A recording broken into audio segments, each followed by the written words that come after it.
That's all it's going to take, just a million dreams. How about just one dream that's yours? Do you have it clear in your mind? Or is your mind clouded with all kinds of negative thinking, all kinds of worry, all kinds of stories of what could go wrong or what's already going wrong? See, it's our job to clear our mind of those things and to consciously focus on the truth, on the good that we are, on the good that's happening all around us all the time. It's a world full of miracles. And we will see those miracles when we consciously look for them. That's the point of today's message. It's called conscious evolution. We're going to examine this week the idea of what that means. And what I think it means, my definition of conscious evolution, is the assertion of our inherent good in the world. So we get in touch with our inherent good and we assert that energy of good and love in the world. We consciously do it. We make the decision because you're the only one that can make the decision for you. No one else is going to do it for you. Consciously focusing our thoughts and our energy on the unfailing power of Spirit and on the fact that Spirit is our reality.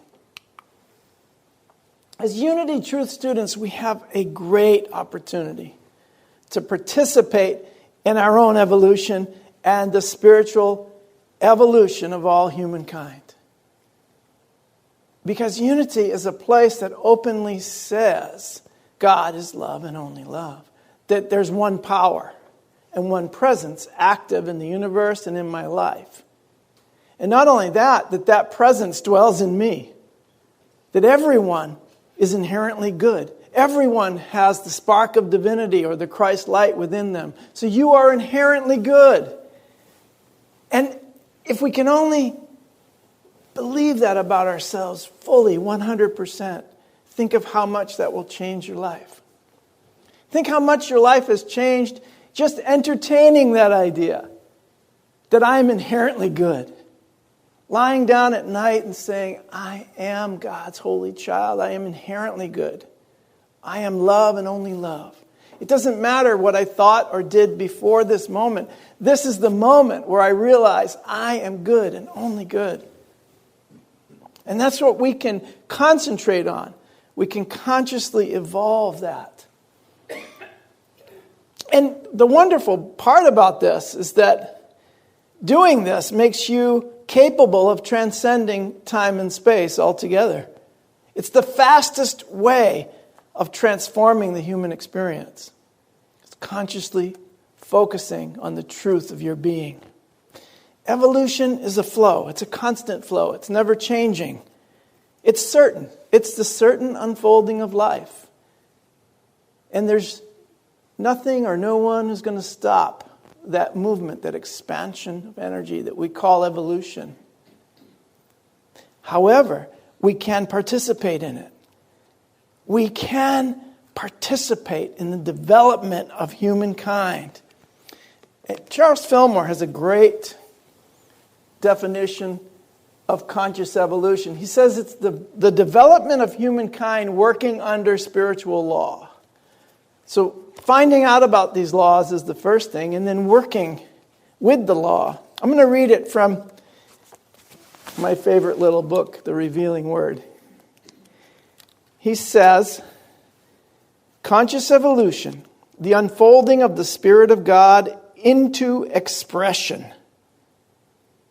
The Christ or Son of God, daughter of God, evolution in humankind is plainly taught in the New Testament as the supreme attainment of every person. It says in the Bible, for the earnest expectation of the creature waiteth for the revealing of the children of God. It's in Romans 8:19. So the creature, you are the human creature, is waiting for the revealing of the Christ in you. That's why I love Unity so much. We just come right out and say that Christ is in you. God is in you. Love is in you. If you want to see it in the world, you're going to have to be it. If you want to see the world transformed, guess what? You're going to have to transform. I love that we have the sign in the back, Transforming Lives, because that's basically what all of the 5 principles are heading towards. The whole goal of spiritual attainment, the supreme attainment, is conscious evolution. I mean, it says, not just from Charles Fillmore, but I love how he picks it from the Bible. Now, the next thing that he defines this also as spiritual evolution. So there's conscious evolution of humankind, but individually and collectively, we are evolving the spirit within us. Spiritual evolution is the unfolding of the Spirit of God into expression. I really, really love that. The supreme attainment. That's why I've heard Allen Ginsberg, one of my favorite neighbors and teachers, talk about the human being as the pinnacle of creation. And I balk at that definition of human beings when I see what we've done to the world, to the planet, and what we do to each other. But if you think about it, the ability to consciously evolve is why the mystics have called humanity the pinnacle of creation. We're the only creatures capable of applying the power of our thoughts and beliefs to evolve.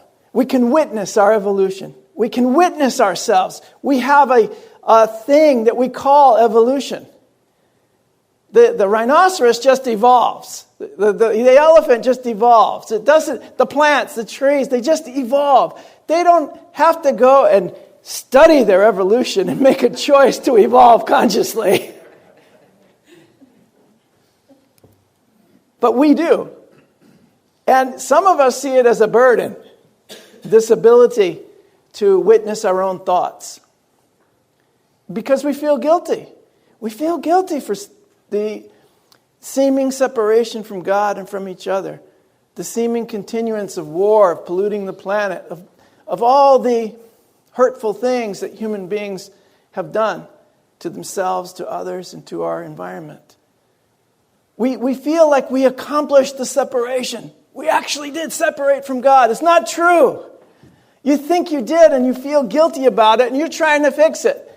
When only Spirit can reveal to you that all is in perfect divine order.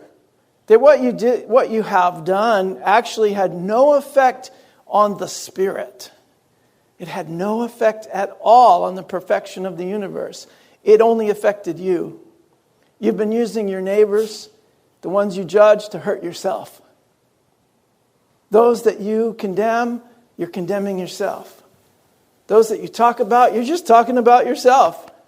You're just saying your own experience, that what was going on in your own dream. But you can stop that and you can tell another story.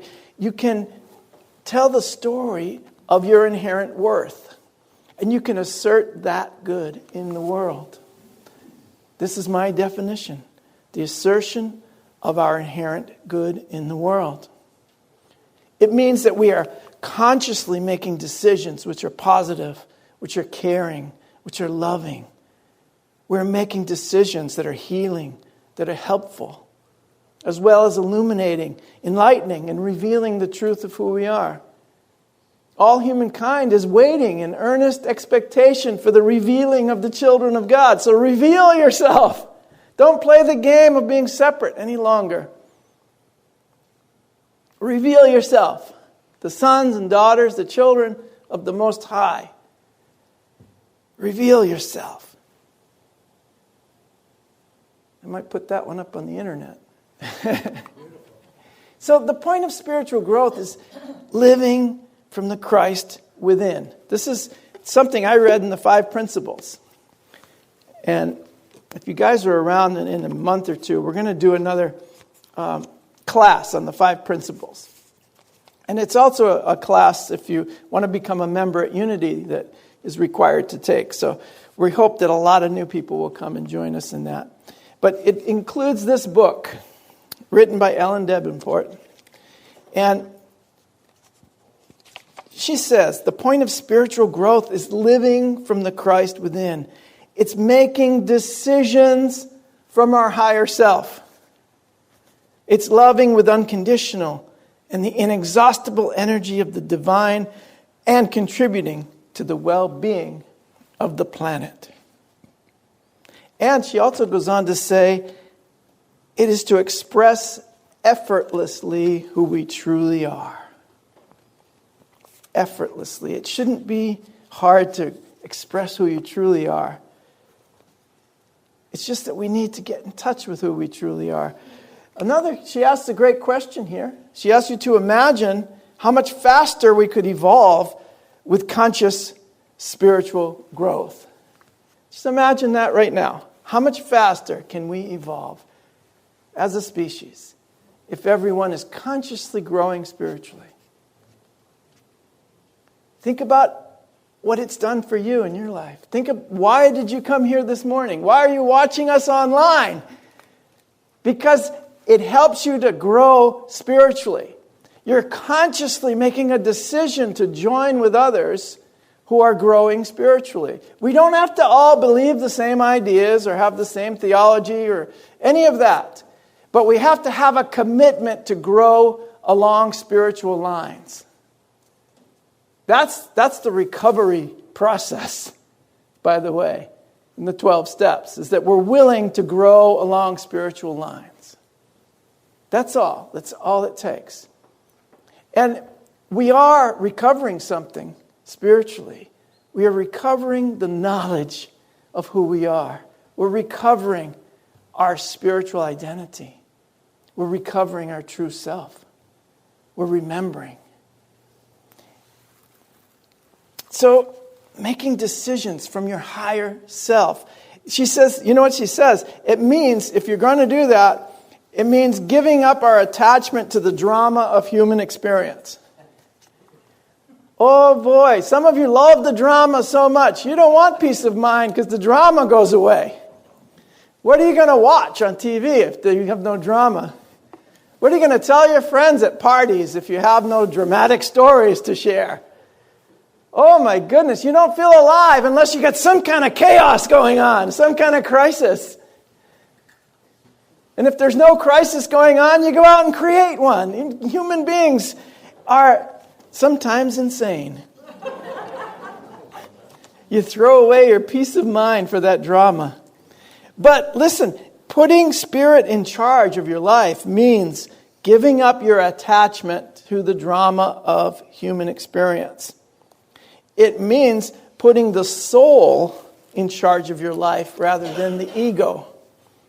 The soul, the one that comes from love, not from fear, not from judgment, not from anger. Doesn't react from the triggers of the trauma, but has healed the trauma and is now responding from the ever-present love that you experience now. I'm living in the moment. It's easy and it's breezy. You know, no matter where I go, I'm already home. I'm walking around being at home already. I'm at home now. I'm not waiting to maybe get into heaven. I'm bringing heaven with me wherever I go. But I'm going to have to experience that first. And I'm going to have to make conscious decisions. Just living your life in consciousness, not so complicated. Consciously evolving, being kind, being loving, being open. These are all attributes of someone who's evolving consciously. So, some of the things could be to, just a few examples in my life. This morning I had to go back to get my computer, which I forgot at home, and I have my Sunday message on it, so I wouldn't have all my notes with me. So I had to drive back home and come back. And I thought, great opportunity to grab a couple dollars to give to the guy on the street, because I wasn't able to give him anything on the way here. In fact, I didn't even look at him. He came right up to our window and held up his sign and smiled at us. And I looked straight ahead because I felt guilty. I didn't have any money to give him. So I had an opportunity. I changed my mind in that moment. On the way back, I gave him a couple dollars, and I rolled my window down and said good morning and talked to him like a regular person, because he is a regular person. He just happens to be living on the street, and I am blessed to have a house to live in. He's just like me and you, just has a completely, totally different set of circumstances. But I don't want to pass the opportunity to join with that person. I don't want to pass up the opportunity to shine a little light and to join in the truth of who we are beyond our dramatic experiences. Let go of the attachment to that drama. And another thing that, I kept passing somebody on the road that looked familiar. And I knew he lived in the same condo complex as us. And I knew he had a long way to walk to get home. And the first time, I felt guilty again. I didn't stop, turn around. I was busy, had to go somewhere. The second time I said, I'm turning around, pick this person up and bring him home. And that does something to you. So I have a question. So somebody's working at your house, and you're going to write them a check, and you write them a check for $500 more than they asked for, or the amount of work that they have performed, and you mistakenly give them $500. Would you ask for that money back? Yes. What if you didn't ask for it back, and then later on that person came to you and said, what a blessing that was. Thank you for that money. It was something that Dolores shared with me that happened to her. He came back and said, I really needed that money. I was going through a tough time. That was a miracle in my life. It helped me through that tough time. You got plenty of money compared to that person. But sometimes a little bit goes a long way. It sure does. The Sunshine Fund, another example. We have a Sunshine Fund here for members of Unity on Cape Cod who might be going through a tough time. So one of our members is going through her mail. 1 bill, 2 bills, 3 bills. How am I going to pay these bills? Here comes a letter from Unity on Cape Cod. Was the amount that she had to pay for her bills? We didn't really know. We don't ever know all the circumstances, all the details of someone's story. But being kind always works. And it always works for who? For me.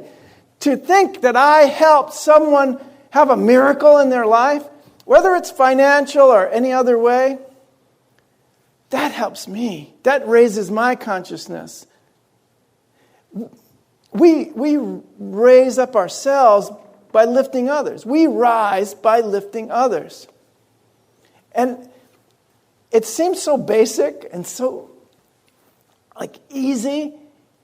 And well, that's not really spiritual. That you're just talking about the human condition. No, it is very spiritual because I'm giving part of myself, which I know is the light of God, to someone else so they can remember that they too are the light of God. It's not about the money. It's about the light of God moving, evolving, expanding, touching the consciousness of everyone here. So I didn't write down these examples, but another example would be to offer a healing session to someone for free. If you're a healer and you see someone in need, it's okay not to charge every single time. You can even ask, well, can you afford this? And if they can't, I'm going to give it to you for free. I'm going to extend myself to you. I don't even ask. I just say, you're getting this for free. Because I don't need to charge anymore for the healing. Praying for others on a constant, consistent basis. Meditating, spending time in the silence with yourself and with others. Communing with the divine. These are all decisions that you make. You know, the other day I was watching TV and the news was on, and I said, you know what? I can't watch this anymore. Click. I can't watch it. And immediately I went into meditation. Immediately the light came in the room and I was in a completely different space. So praying on a consistent basis, giving at least 10% of your income to the source of your spiritual substance here on earth. Yes, tithing. Tithing's not only a way for you to gain greater prosperity in your life, but it's also a big part of conscious evolution. You're evolving that energy. You're investing in your fellow human beings. You're saying, I have faith in the spiritual process that's unfolding. And so I am willing to let the Spirit take this 10%. You still get 90% to do whatever the heck you want with. I don't even miss it. A lot of months it's 20%. But you know what? It's very important to me to give. Someone one time, and this was really extraordinary. I was actually down interviewing for a minister's position in another Unity organization, which we're very happy that we didn't get. And you guys are very happy, I assume. I hope so, because if you're not, I'll be interviewing again. And I don't want to go through that again. So we were down interviewing I was interviewing for a ministerial position, and so they had the congregation there, and they were asking questions. I got to do a message that Sunday, and afterwards, meet the congregation, they ask you questions. And at the time, Lily and I were still pretty deep in debt. We just moved from Wisconsin to Cape Cod, living at my mom's house. Didn't have a suit at that time either. I had the one I got married in. So that was the only suit that I had. I wore that every Sunday. So they asked me, what is your idea of prosperity? How do you define prosperity? And I thought about it because I felt very prosperous, even though I didn't have a lot of money at the time. I said, prosperity is your ability to give. That's prosperity. That's abundance. Your ability, your desire, and your decision to give. To make a life of giving. To me, that's prosperity. And the more I receive, the more I'm able to give, and the more prosperous I feel. You know, I thought, wow, we are so prosperous. We raised $32,000 towards this parking lot. And then Liz the other day was telling me that a church down the road from her raised like $4.5 million for their addition. And I thought, you know, it's all relative, isn't it? But there's no reason we couldn't do that. The idea is that no matter where you are, if you're giving from your heart, you are prosperous. If you're giving from your heart, you know you're always giving to yourself. If you're giving to the source of your spiritual unfoldment, you're giving to yourself, aren't you? If you're giving to this community, aren't you giving to yourself? This is your place. This is your Unity Spiritual Center. I'd put your name on the chair right there, but I know you might sit over there next week. So, but this is your place. It really is. And I want you to feel that way. So this is part of conscious evolution, is giving. Giving to those who are in need before they ask.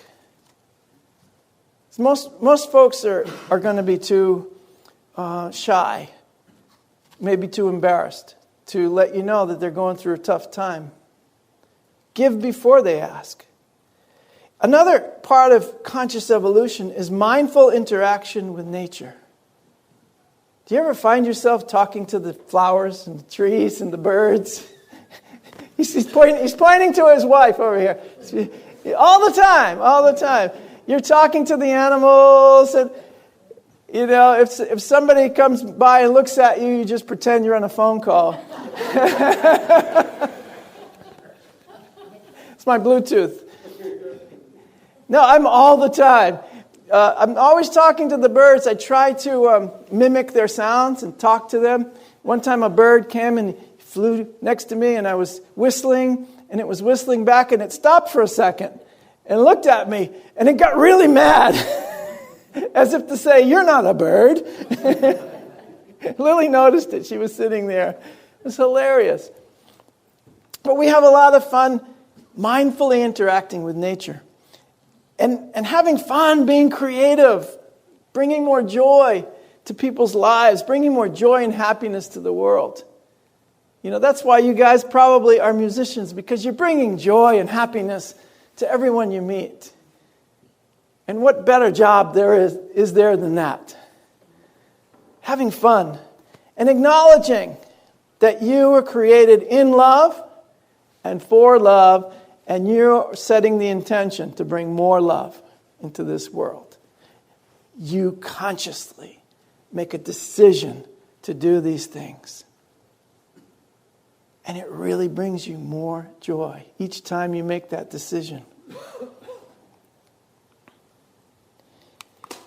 I think we already went through this. Oh no, this is Barbara Marx Hubbard. Now this the last person I want to mention in terms of conscious evolution. She devoted her whole life to this subject. She devoted her whole life to the idea that we can consciously evolve humankind, and that we must do so, not only to survive as a species, but to come into the knowledge of what we can accomplish through the power of our mind and community.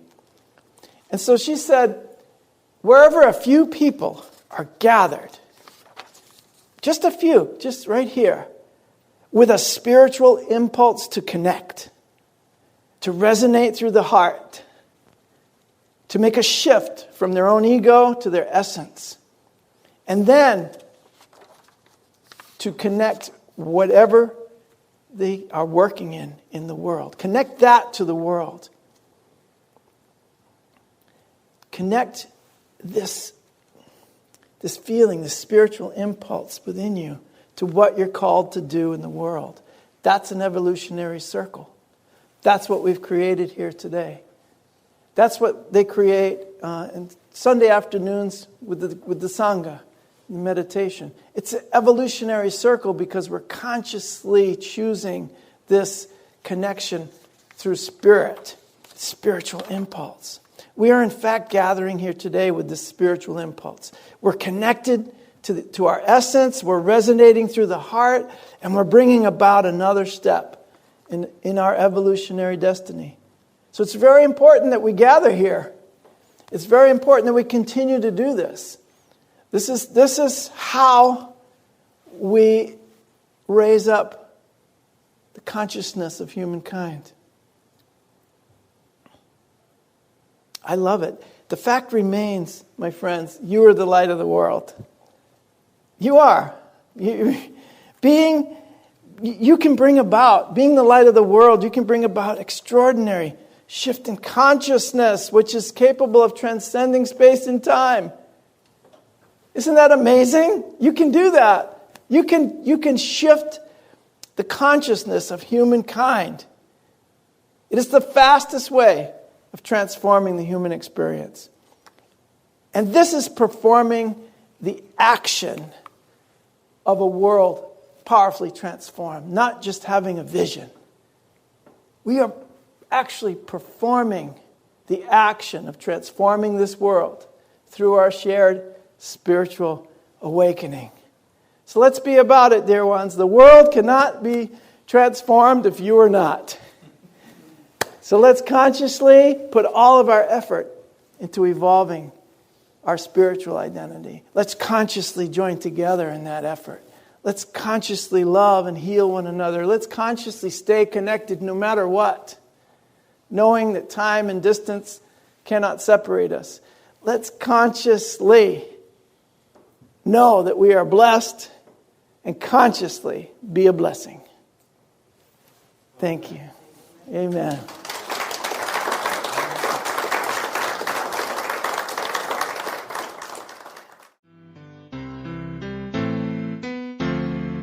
You have been watching the message from our Sunday celebration service here at Unity on Cape Cod, providing a positive path for spiritual living. Please join us every Sunday morning at 10 a.m. at 147 Walton Ave, Hyannis, Mass., and visit us online at unityonCapeCod.org. This video was made possible in part through a grant from Unity Worldwide Ministries and the Templeton Foundation.